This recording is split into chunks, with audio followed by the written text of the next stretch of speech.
बिस्मिल्लाहिर्रहमानिर्रहीम। अस्सलामुअलैकुम। मेरे चैनल पर मेरी तमाम यूट्यूब फैमिली का वेलकम और उम्मीद है आप सब लोग अपने अपने घरों में ठीक ठाक होंगे और अल्लाह ताला से मैं यही दुआ करती हूँ कि आप तमाम लोग अपने अपनी फैमिलीज़ के साथ अल्लाह ताला की हिफ्ज़ व अमान में रहें, आमीन। तो अभी जो है हो रहा है सुबह का टाइम और नाश्ता वगैरह जो है हमने कर लिया है और नाश्ते के बर्तन जो है अभी तक हमारे बेड पे ही हैं, क्योंकि कभी कभी हमारा मूड होता है कि हम बिल्कुल रिलैक्स होके अपने बेड पर ही बैठकर नाश्ता करें। और यहाँ पर बैठी हुई है मेरी नूरी। नूरी कैसी हो? ठीक हो? अच्छा, तो यहाँ पर जो है दुआ फातिमा, इसकी तबीयत जो है थोड़ी सी ख़राब और ये जो है मैंने अभी फातिमा और अरूज फातिमा कर रही है दुआ की पैम्परिंग और दुआ का जो है दबा रही है सर। और मैं यही कह रही थी, वैसे तो हर वक्त लड़ती रहती हो, आज आपको इतना प्यार कैसे आ रहा है दुआ पर? हाँ अरूज, बीमार है इसीलिए आ रहा है प्यार। तो यहाँ पर दुआ फातिमा, दुआ कैसी तबीयत है? ख़राब है। और यहाँ पर नूर फातिमा भी बैठी हुई है। नूर भी जो है अपनी बहन की थोड़ी सी टेक केयर कर रही है। तो अभी हम चलते हैं अपने रूम की तरफ और यहाँ पर जो है कपड़े निकाले हुए थे। नूर ने अपने वो कह रही थी मम्मा आप मुझे जो है शावर दिलवाएं, उसके बाद जो है मैं तैयार हो जाती हूँ और तैयार होकर मैं अपना जो ड्रेस है वो पहनती हूँ। मैं इसको यही कह रही थी बस ठीक है अभी मैं आपको शावर दिलवा देती हूँ। उसके बाद जो है बहन की भी तबीयत कुछ ठीक नहीं है तो मैं थोड़ी सी डिस्टर्ब थी, क्योंकि बच्चे जब बीमार हों तो माएँ जो हैं वो थोड़ा सा परेशान हो जाती हैं और थोड़ी सी जो उनकी रूटीन है वो डिस्टर्ब हो जाती है। तो बस ये तो चलता ही रहता है। और मेरी नूरी खड़ी हुई है। नूरी जानू, मैं अपनी बेटी को शावर दिलवा दूँ?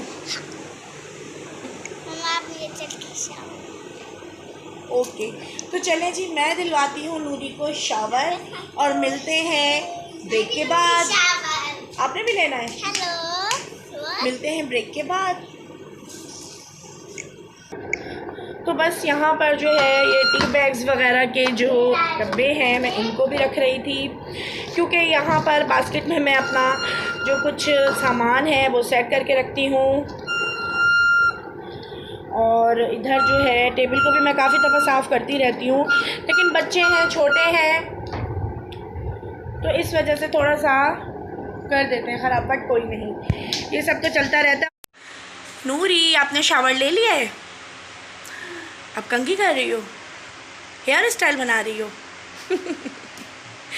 बड़े तो बड़े, आजकल के बच्चों को भी अपने हेयर स्टाइलिंग का बहुत ही ज़्यादा ख्याल और फिक्र होती है। यहाँ पर जो है अरूज है और इधर जो है नूरी अपना हेयर स्टाइल बना रही है। और मुझे रोज़ आना पता है, शीशे की बहुत ही अच्छी तरह से क्लीनिंग करनी पड़ती है। बच्चे बार बार जो है टच करते हैं तो फिंगरप्रिंट्स आ ही जाते हैं। अब देखें कितने ज़्यादा इस पर फिंगरप्रिंट्स आए हुए हैं। चलो कोई नहीं, मम्मा साफ़ कर लेंगी।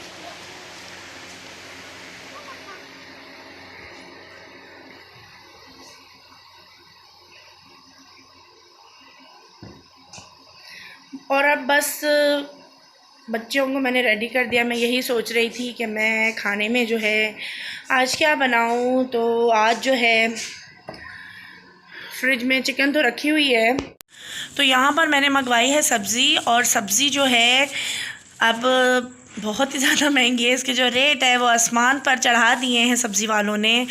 और 200 रुपये किलो जो है वो प्याज मिल रहे हैं हमारी तरफ। और देखें साइज़ भी कितना बड़ा बड़ा है। अब एक टाइम में एक प्याज तो यूज़ नहीं होती, क्योंकि काफ़ी बड़े साइज़ की प्याज होती हैं। और यहाँ पर हैं टमाटर, और टमाटर भी बहुत ही ज़्यादा महंगे चल रहे हैं हमारी तरफ। 150 से 200 रुपये किलो इसका रेट है। और साथ ही में हरी मिर्चें भी थोड़ी बहुत मैंने मंगवा ली थी, वैसे तो मेरे फ्रिज में रखी हुई थी, लेकिन मैंने कहा है चलो कोई नहीं, हरी मिर्चें जो हैं वो तो काम ही आती हैं। यहाँ पर है चिकन, तो चिकन जो है मैंने फ़्रेश ही मंगवाया है। अभी जो है क्या इरादा है मेरा, लेट भी काफ़ी हो गई है क्योंकि सामान जो है काफ़ी लेट आया है। तो मैं चावल ही बनाऊंगी, क्योंकि चावल ही एक ऐसी चीज़ है जो जल्दी बन जाएगी। तो चले चलते हैं। और आलू भी यहाँ पर मैंने मंगवा लिए थे, क्योंकि आलू जो है अच्छे लगते हैं खाने में। तो चले चलते हैं अब किचन की तरफ और बनाते हैं हम चावल। तो बस किचन में मैं गई और मैंने जल्दी से जाकर चिकन पुलाव बनाया, और बहुत ही मज़ेदार पुलाव बना था।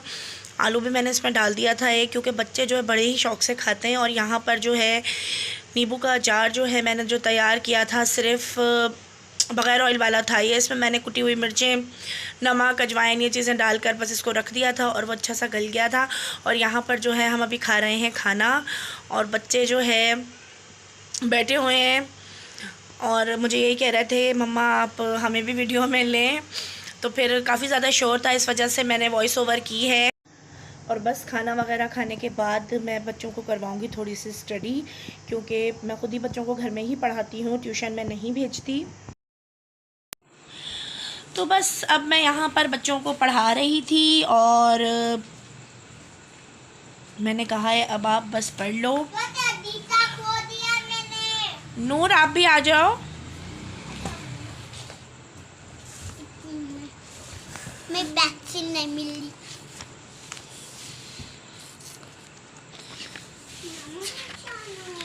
अरूज फातिमा, ये आपका है, आप इसमें लाइन ड्रॉ करो और 3 लेटर वर्ड्स जो हैं आप लिखो। और जब भी पढ़ाई का नाम लेती हूँ ना अरूज फातिमा का मूड ऑफ हो जाता है। आओ आपको भी मैं दूँ। स्केल दे दो, दुआ बहन को शेयर करते हैं ना, मेरा है वही। देती हूँ 1 सेकंड। तो दुआ फातिमा और अरूज फातिमा को आप लोगों को नज़र आ रहा होगा कि मैंने जो काम है मैं एक ही जैसा करवा रही हूँ। तो जी हाँ, वो इसलिए है क्योंकि ये दोनों ही एक ही क्लास में हैं। और ये एक तरह से मुझे अच्छा भी लगता है कि अगर 2 बच्चे एक ही साथ, थोड़ा सा उसमें एज का डिफरेंस हो आपस में उन दोनों के दरमियान, तो वो अगर एक ही क्लास में पढ़ें तो ये भी बहुत अच्छा होता है, फ़ायदा होता है। मतलब 2 बच्चों के लिए कि वो एक दूसरे को सपोर्ट भी करते हैं, और मतलब ये है कि उनकी हेल्प भी हो जाती है एक दूसरे से। तो इस तरह। और यहाँ पर जो है नूर फातिमा को भी पढ़ने का बहुत ज़्यादा शौक़ है। तो वो मुझे कह रही थी मम्मा आप मुझे भी पढ़ाएं। तो मैंने उसको कहा है आप अपनी राइटिंग कॉपी निकाल कर आप उसमें राइटिंग करें। और नूर भी अपना पढ़ रही है।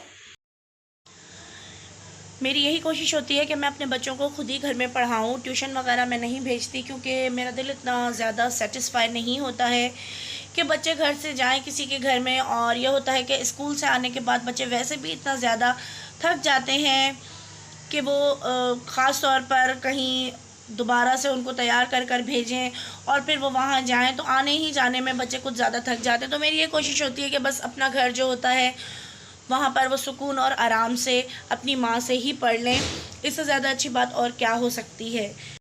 तो साथ साथ मैं अपने तमाम देखने वालों से ये भी कहना चाहूँगी कि अगर अभी तक आपने हमारे चैनल को सब्सक्राइब नहीं किया तो प्लीज़ मेरे चैनल को सब्सक्राइब करें, लाइक करें, शेयर करें और बेल के आइकन को ज़रूर प्रेस करें, ताकि मेरी हर नई आने वाली वीडियो आपको मिल सके। और इधर जो है मैं इन दोनों को पढ़ा रही थी, और मेरी यही कोशिश होती है कि मैं इन दोनों को, दुआ और अरूज को, एक दूसरे से थोड़ा फासले पर ही बिठाऊं, क्योंकि पढ़ते हुए भी इनकी जो शरारतें और शैतानियाँ होती हैं वो बहुत ही ज़्यादा पीक पर होती हैं। और ये कोशिश करती हैं कि हम कुछ ऐसी डिस्टर्बेंस करें कि मम्मा जो है वो अभी ये कहें कि आप अपनी अभी बुक्स रख दो, मैं आपको बाद में पढ़ाऊँगी। और साथ ही साथ मैं आप लोगों के साथ ये बात भी कहना चाहूँगी कि जितने भी फ्लड इफ़ेक्टेड एरियाज़ हैं वहाँ पर जो लोग हैं बेचारे फंसे हुए हैं, परेशान हैं, जिनका सामान वगैरह सब कुछ ख़त्म हो गया है और वो बेचारे कैंप्स में बैठे हुए हैं, तो आप तमाम लोग उन लोगों के लिए दुआ कीजिएगा, अल्लाह ताला उनकी मुश्किल को आसान करे। आई होप कि आपको मेरी वीडियो अच्छी लगेगी। अगले व्लॉग के साथ फिर मिलेंगे, जब तक के लिए अपना ख्याल रखिएगा। अल्लाह हाफ़िज़।